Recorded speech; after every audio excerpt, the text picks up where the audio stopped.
There it is.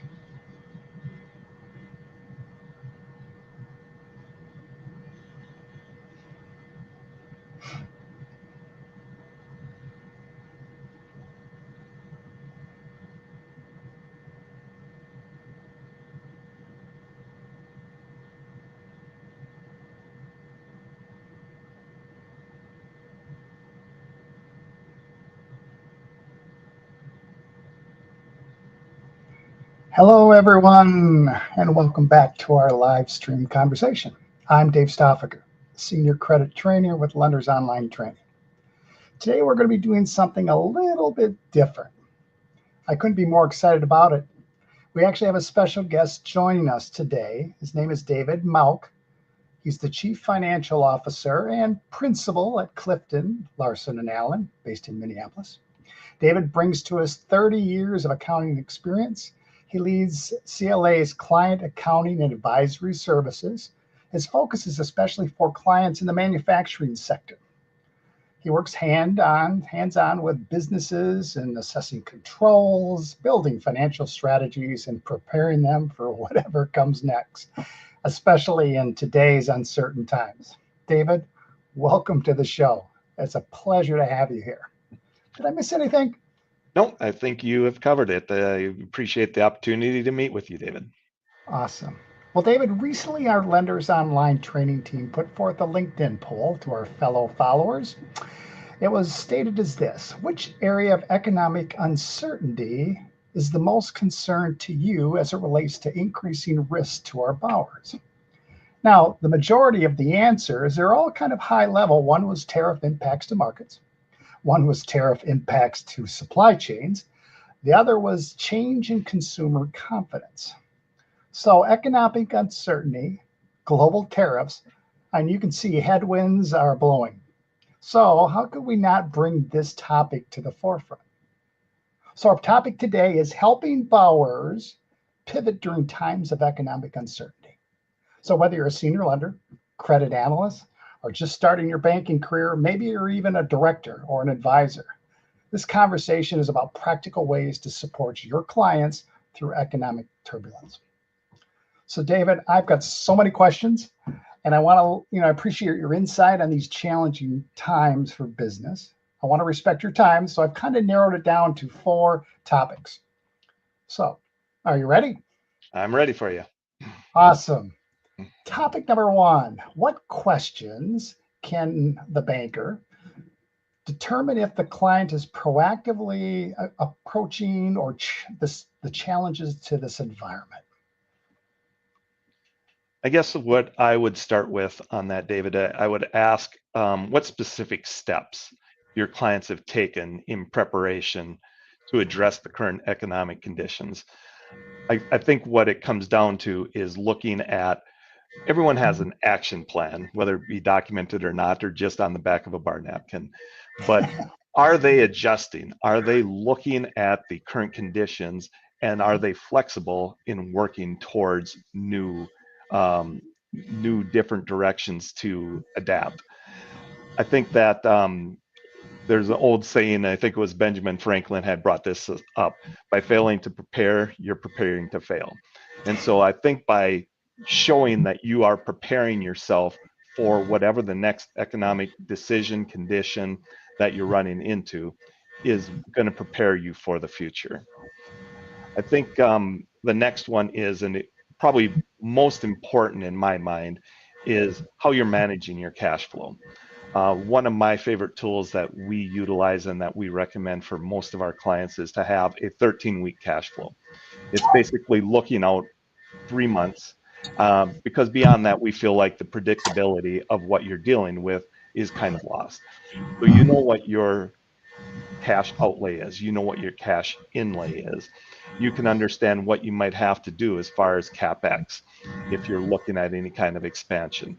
And so we really highly recommend that everyone has a very solid foundation on their cash flow analysis. And that is just one of the tools. You can short term it, make it only a 4-week, you can extend it out. But we found that a 13-week cash flow analysis to be one of the best ways to look at your current health and preparedness for any economic conditions that might be coming at you.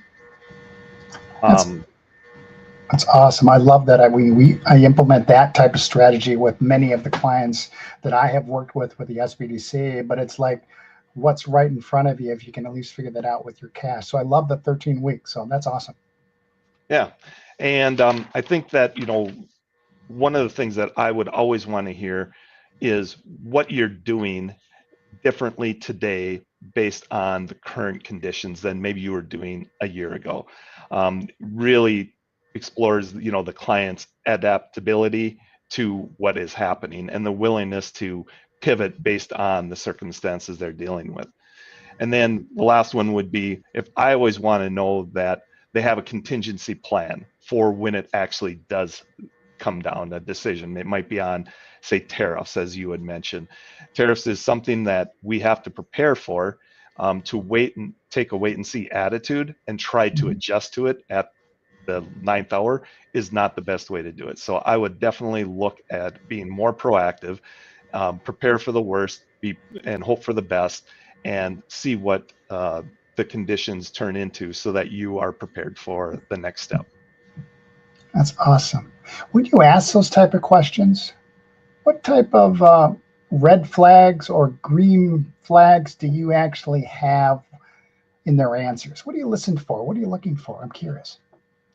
I think that the biggest condition that I'm looking for is when someone is has pause when you ask them what they've done to prepare, which to me tells you they may not have prepared. And so I'd always like to ask leading questions and how you're going to address it if, so kind of give the if then scenario on multiple and do it multiple times because it's going to change every time that you ask that specific question. I love it. Awesome. All right, let's go on to a different topic. Which outside advisors should a business owner consider when when you're bringing them in during these uncertain times?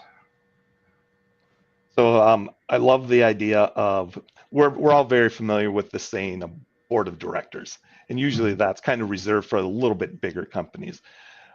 What I really like is someone that has a board of advisors, and so I'm going to show a little bit of bias here. I'm going to start with a financial advisor, because that's where my background and experience is. Mhm. So there, we had talked a little bit about a cash flow analysis. So a financial advisor can help you with cash flow management, financial planning, tax strategies. So I think that that's a very important part. So have a really strong relationship with your accountant. And you might have a tax accountant. Everyone probably has a tax accountant. But with that tax accountant, they may not possess the same expertise. And so having a wide breadth of different kind of financial advisors, I think is very important. Outside of that, I think definitely have a legal advisor. I think that they're going to have the best advice for you when it comes to regulatory issues.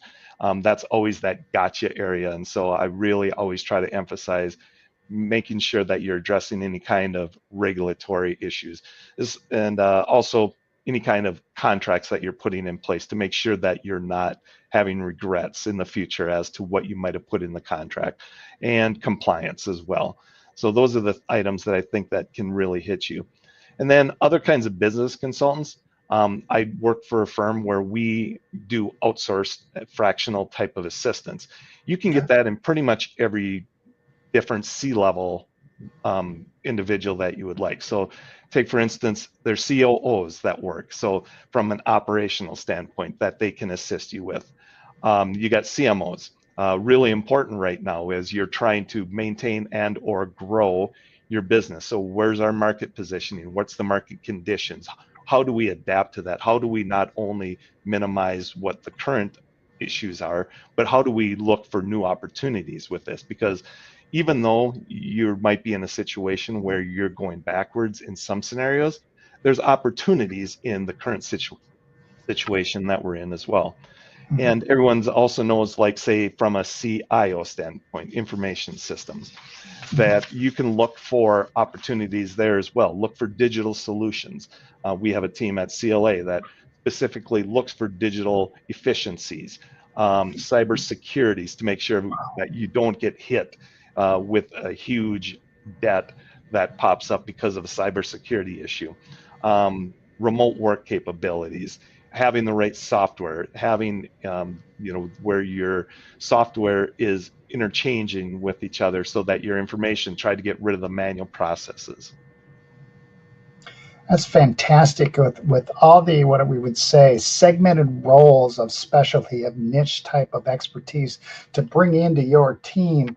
How does one prioritize all this? I mean, how big should my advisory team be? And if it's only a couple, who would I bring in first? Well, if I can, I'll show my bias again. Yes. Where we're currently at in our certain stage, you want to make sure that you have a solid financial foundation underneath you. So I would say that make sure that you have a trusted relationship with your financial partner. That would be where I would start, as far as making sure that you have a base that's very solid, that you can grow from there with the other areas. Okay. Awesome. That's amazing, because the CFO roles, the CMO roles, that is kind of over the last 5 to 10 years has really started to ingrain into our culture. Many of our bankers here today probably reach out to those CFOs or CIO individuals to connect them with companies, because they can actually come in with that targeted focus and help that organization, at least from afar, go in specific focus on these type of topics, help them out, get them on track, and then kind of be that overseer as time goes. Excellent. Let's go on to a third topic, and this is actually going to kind of dovetail into what we talk about, the CFO roles as well as the advisors. What roles can an advisor team actually play in helping a business stay on track? I'm curious to hear your thoughts. I think the most important thing, and we've all heard this saying before, but many of us don't live it. And so control the controllables. I think your advisors are there to make sure that we're not going down a rabbit hole, that we're not taking a path or a direction that we don't really see a return on our investment. And so, for instance, finding out where you're at from a cash position, return on investment. Is it time to make a capital expenditure, a new piece of equipment, a new piece of software? Is this the right time to do that based on the circumstances? Control your controllables. So I think that's the most critical thing that I look at. It feeds into everything else. Strategic planning would be one of them that we talk about. Making sure that you have a business strategy, and that you're ready to adapt to the ever-changing business conditions that we have right now. The financial management, budgeting, forecasting, financial reporting, those information that you can share with your investors, with your bank, making sure that you have that information available to you. And one of the biggest ones, risk management. Always want to make sure that every one of the C-level people that we've talked about is going to look at risk. How do we minimize that risk? We talked about cybersecurity a little bit. That's a huge factor right now. We want to make sure that we have an information system. It's not just an and at the end of the day. We've seen far too many people get locked out of their systems. And in today's day and age, if you don't have your systems, you're basically shut down for the day. And it can be very expensive. They'll hold you for ransom, and they'll get a big paycheck out of it to get your operations back up and running. Oh wow, that is a huge issue nowadays. As we become so ingrained in technology, we're dealing with stuff with the clouds. It's amazing that, and we bring that up even in our 6 C's to credit when we talk about that in our web classes for our participants in the Lenders Online training. We talk about that as one of the C's as far as coverage. What are we dealing with? The outside world of potential risks. And technology is one of those. We are so reliant on it. So I love that type of focus on it. I want to touch a little bit on the advisors, and then we'll go into the last section. So you get a group of advisors. What do you think about having bankers as an advisor as well? I think bankers is a really critical part of it, your advisory. They hold the access to your cash flow, Mhm. and they're a strategic partner that you want to work very closely with. And one of the things that I've experienced in between being working for an accounting firm, I was also a business owner. I also worked in C-level positions in operations and finance. Wow. Sometimes owners don't want to be as forthcoming with their bankers because they think it's going to be a bad representation upon them. It should really be the opposite. That is your partner. That is your person that is standing beside you.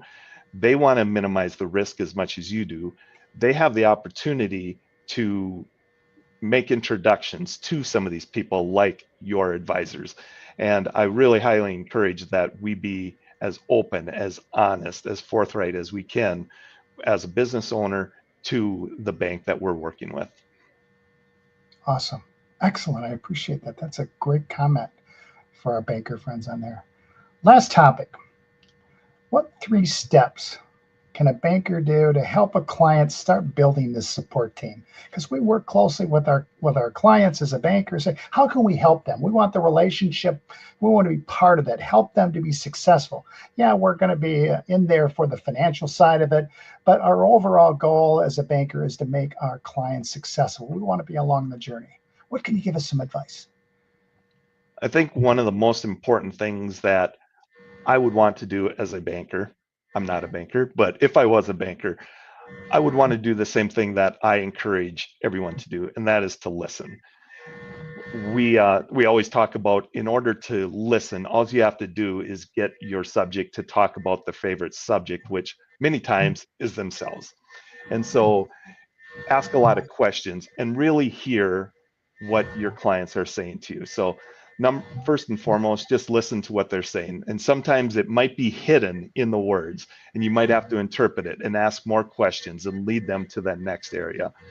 Um, I think that with that information that you're drawing, you can perform kind of an assessment on where your client is at, and you can work as that trusted advisor. And then, along with being that trusted advisor, you bring in, I think bankers, out of all the people that I've worked with in history, have the widest network of trusted advisors from all their centers of influence. And so if I talk to my banker, I know that they know a good insurance agent, they know someone in marketing, they know someone uh, in IT, they know a wide array of people. And so if you have that really good, strong relationship with your team, you're going to have someone that's going to lead you down a right path with the advisors. That's awesome advice on that as well. Well, David, I mean, I thank you so much for you sharing your insight today.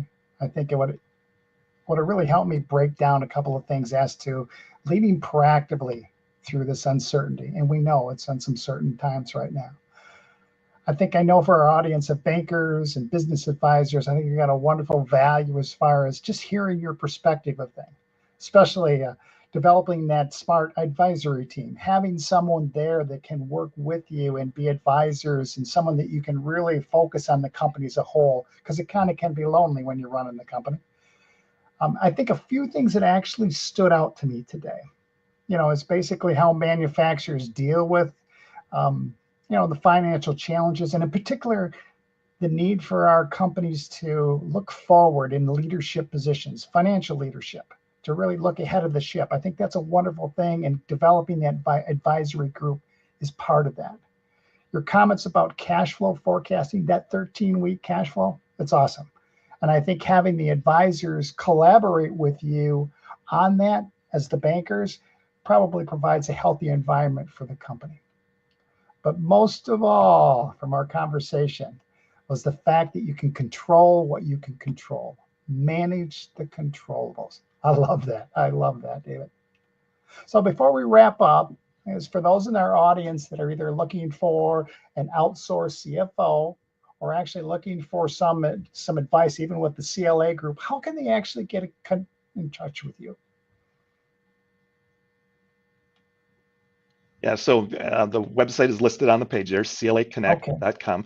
Okay. CLA is short for Clifton Larson Allen. Yep. And then certainly feel free to reach out directly to me, david.mauch@claconnect.com. Awesome. Great. And CLA is in a lot of states in this country. They're all over. I'm in Wisconsin, so we have our CLA here in Wisconsin that I actually work with some of your colleagues over here. So they're a wonderful organization. So as for our LinkedIn followers, I want to thank you so much for joining us today.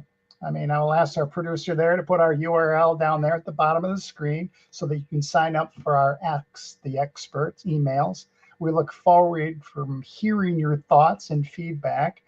And if there's any topics that you would like us to touch on in the future, please let us know, because we and Linda, myself, we love to talk about items, as you may well aware, and contact us at experts@online training. And yes, I guess I can't forget, for those of you that have shared our live streams in the past, thank you very much. It's very appreciative of what you do. Keep sharing, spreading the news, because we want you to continue the conversation. So with that, David, again, thank you very much for attending. Everybody, have a great day and look forward for our next live stream session. Bye, everybody.